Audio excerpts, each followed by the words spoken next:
बिस्मिल्लाहिर्रहमानिर्रहीम, अस्सलाम वालेकुम। मैं हूँ फ़हीम अख्तर, एक और व्लॉग के साथ हाज़िर खिदमत हूँ। नाज़रीन, आज बात होगी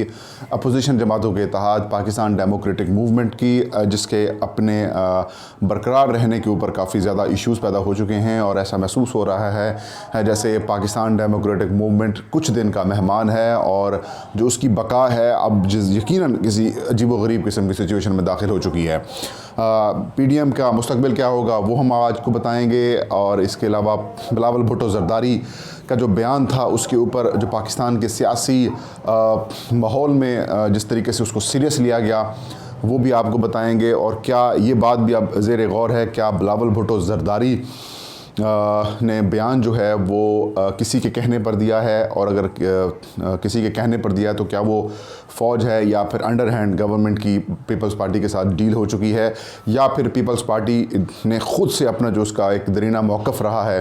क्या उसकी अक्कासी है। और क्या नवाज़ शरीफ ने जो बयान दिया है army chief general Qamar Javed Bajwa और DGI जनरल फैज़ हमीद के हवाले से, तो क्या वो जो बात है सिर्फ PDM की थी, या फिर जो बिलावल भुट्टो ज़रदारी का जो मौक़िफ़ है वो ठीक है या गलत है। और इसके अलावा नवाज़ शरीफ के बयान के ऊपर जिस तरह से बिलावल ने कहा है कि उनके पास यकीनन सबूत होंगे, इसके बाद भी एक और भी PDM की जमात जो है उनकी जानिब से भी काफ़ी ख़दशात का इज़हार किया गया है नवाज़ शरीफ के मौक़िफ़ के हवाले से। तो सबसे पहले नाज़रीन, पाकिस्तान डेमोक्रेटिक मूवमेंट जिसे बने हुए 1 महीना और लगभग 20 दिन हो चुके हैं, और पाकिस्तान डेमोक्रेटिक मूवमेंट ने अपने इस अरसे में 3 बड़े जलसे किए हैं। चौथा बड़ा जलसा अभी उनका पेशावर में होने वाला है, और इन 3 बड़े जलसों में के बाद अगर माहौल जो है वो जिसे यकसर कह सकते हैं कि रुख तब्दील हो जाता, इसी PDM की जानिब हो जाता, लेकिन सिचुएशन ऐसी हो चुकी है पैदा कि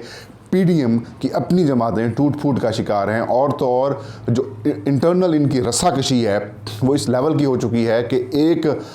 जो अगर जमात से कोई बंदा टूटता है तो दूसरी यानी कि इत्तेहाद में शामिल जो दूसरी जमात है वो उसे एक्सेप्ट करने के लिए तैयार हो जाती है। मेरी मिसाल जनरल रिटायर्ड अब्दुल कादिर बलोच, जो कि वफाकी वज़ीर भी रहे हैं, पाकिस्तान मुस्लिम लीग नून बलूचिस्तान के वो सदर भी रहे हैं, और पाकिस्तान मुस्लिम लीग नून में उनका बड़ा अहम मकाम भी समझा जाता था। लेकिन उसको देखें, एक तो सनाउल्लाह ज़हरी और बाकी इशूज़ की वजह से जो लोकल क़यादत थी बलूचिस्तान की उनको नज़रअंदाज करने की वजह से उनके इशू सामने आए, लेकिन फिर वो खुलकर सामने आए कि जो फ़ौज मुखालिफ, जो आर्मी चीफ़ मुखालिफ, जो पाकिस्तान की हदूद और नज़रियात की, या फिर यूँ कह सकते हैं पाकिस्तान की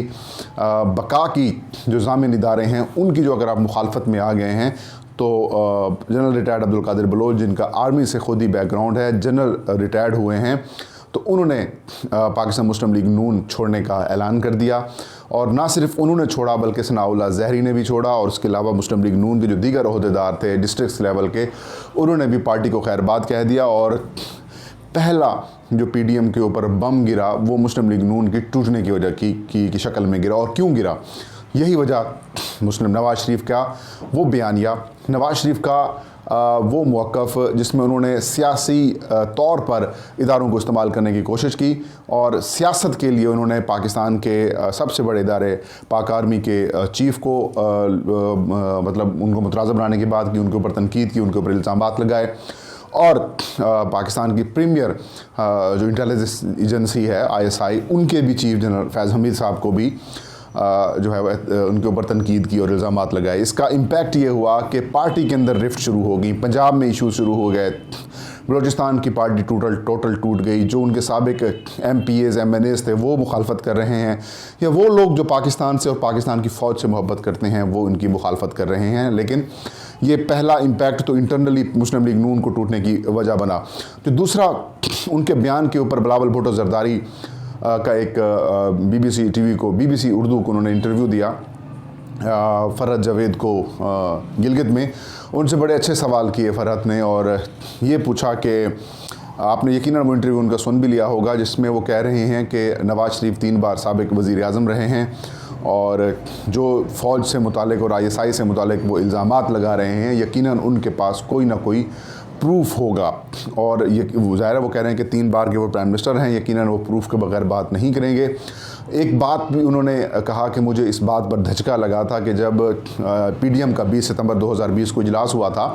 तो उस इजलास में ये तय हुआ था कि किसी भी इदारे के सरबराह को या फिर कोई इदारे के ओहदेदार को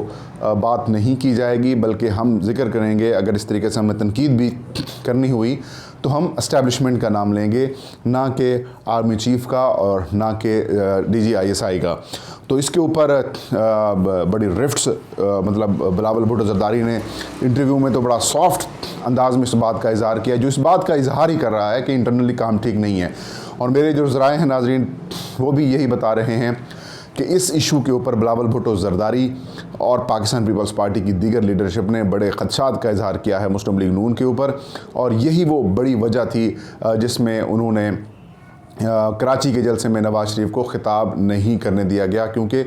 पीपल्स पार्टी इस चीज़ को होस्ट कर रही थी और पीपल्स पार्टी किसी तौर पर यह तासुर नहीं देना चाहती कि वो जमात इदारों या फिर पाकिस्तान आर्मी के इस लेवल पर ख़िलाफ़ है कि आप बाहर बैठकर इस तरीके से बात करें। बहरहाल मुस्लिम लीग नून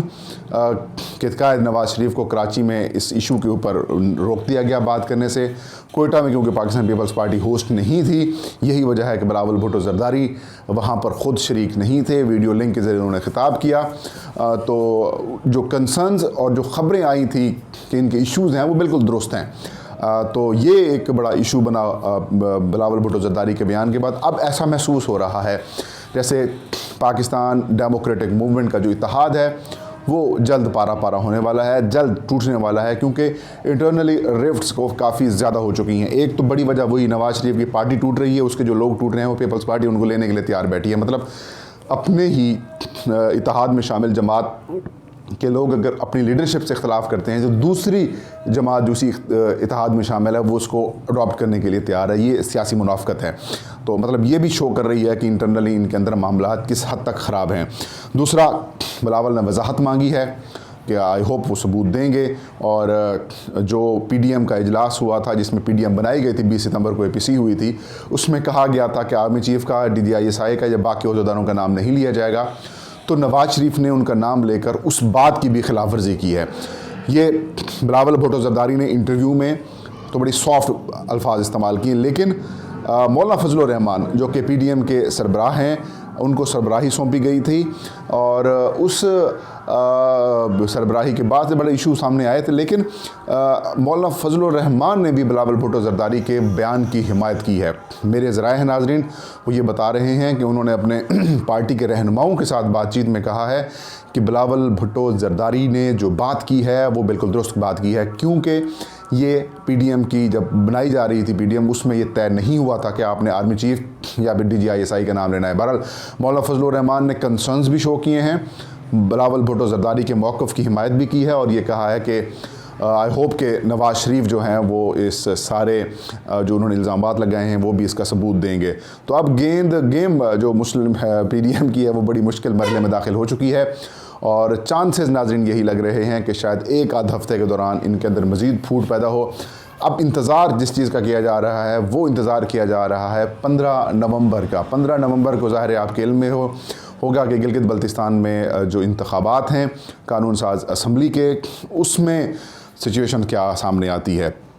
एक ये भी इस्लामाबाद के किसी बड़े पावरफुल हाउसेस में बातचीत चल रही है कि क्या बिलावल भुट्टो ज़रदारी ने ये जो बयान दिया है ये फ़ौज के कहने पर दिया है या फिर इनकी हुकूमत के साथ अंडर हैंड डील हो चुकी है। तो ये जो बात चल रही है उसमें ये कहा जा रहा है कि इनकी इंटरनली मामला तय पाए हैं, और कराची में वफाकी हुकूमत नहीं छेड़ेगी। गिलगित बल्तिस्तान में अगर अवाम ने पीपल्स पार्टी को वोट दिया तो पीपल्स पार्टी वहाँ पर हुकूमत बनाएगी, और पीपल्स पार्टी PTI हुकूमत के ख़िलाफ़ कोई किसी किस्म के कोई इक़दामात नहीं करेगी। तो मेरे ख़्याल में ये सिर्फ अफवाहें हैं। पीपल्स पार्टी क्योंकि एक संजीदा इसे कह सकते हैं कि जमातों में से एक जमात है, सिंध में मुसलसल तीसरी दफ़ा हुक्मरानी कर रही है। 50 के करीब इनकी कौमी असम्बली में नशिस्तें हैं, 3 दफ़ा वफाकी हुकूमतें बना चुकी है ये जमात। तो आई होप के नवाज शरीफ जो इक़्तिदार के इतने भूखे हैं उस लेवल पर पीपल्स पार्टी अपने आप को नहीं ले जाएगी, और यही वो वजह है कि बिलावल भुट्टो ज़रदारी ने इख्तलाफ किया है। बिलावल भुट्टो अभी देखें जो चीज़ें सामने आ रही हैं उसमें ऐसा लग रहा है कि बिलावल भुट्टो ज़रदारी गो कि उम्र में कम है मरीम नवाज़ से, लेकिन पॉलिटिकली वो कुछ ज़्यादा मैच्योर और संजीदा बातें कर रहे हैं। और यही वो वजह है कि वो कह रहे हैं कि मेरे नाना, मेरी माँ, बाकी जो मेरे वालिदैन जो करते आ रहे हैं या किए हैं, हम उन्हीं को लेके चलेंगे और हमें पता है किस तरीके से हमने एंटी एस्टैब्लिशमेंट सियासत करनी है। तो जो बातें ड्राइंग रूम्स में और अफवाहें चल रही हैं कि इनकी अंडर हैंड डील हो चुकी है, इनके साथ तो डील नहीं हुई, लेकिन मुस्लिम लीग नून वाले ये राब्ते कर रहे हैं, बैकडोर डील चाहते हैं, बैकडोर कॉन्टैक्ट्स भी कर रहे हैं कि किसी तरीके से आप हमारे साथ बातचीत करें। और जो नवाज़ शरीफ हैं वो अगले जब खिताबात उनके होंगे तो वो मिलिट्री से मुतालिक अपना जो मौक़िफ़ है वो थोड़ा कम रखेंगे, टोन कम रखेंगे, और हो सकता है वो रखें ही ना। तो नाज़रीन, ये थी आज की वीडियो। इंशाल्लाह नेक्स्ट वीडियो में नई खबर और नए शो के साथ हाजिर खिदमत होगा। तब तक फ़हीम अख्तर को दीजिए इजाज़त। अपना और अपने चाहने वालों को ढेर सारा ख्याल रखें। अल्लाह हम सबका हामी नासिर हो।